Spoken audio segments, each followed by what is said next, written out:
But what I like to clarify in this connection is what is the thing that we should be worshipping, if you will, when we are worshipping the Guru principle, or how to worship Sri Guru for the right reasons.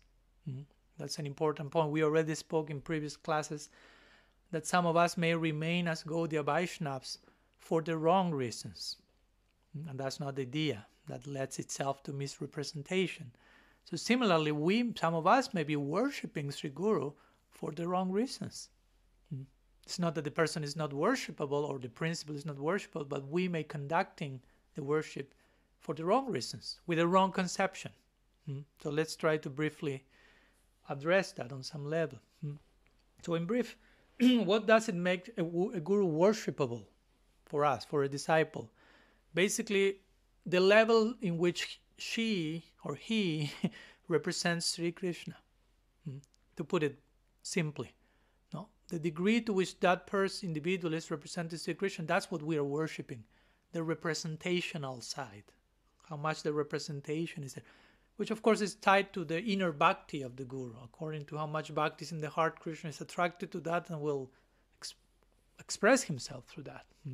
Bhagavan comes to us through the bhakti in the heart of the sadhu, so to say. So in that way, when we worship the Vyasti Guru, again, the individual person serving in that capacity, we shouldn't worship him or her independent of this point, independent of her representation of Bhagavan, his and her inner bhakti. We worship the teachings, the example of that person, which ideally are symptoms of the inner world of devotion of that person. Because if we take that out, what's the difference between a guru and an ordinary person, so to say, ordinary person? What's the difference? What makes the guru especially worshipable? We need to know why. What's the reply to this question? Because if not, we may be just worshipping who knows what again.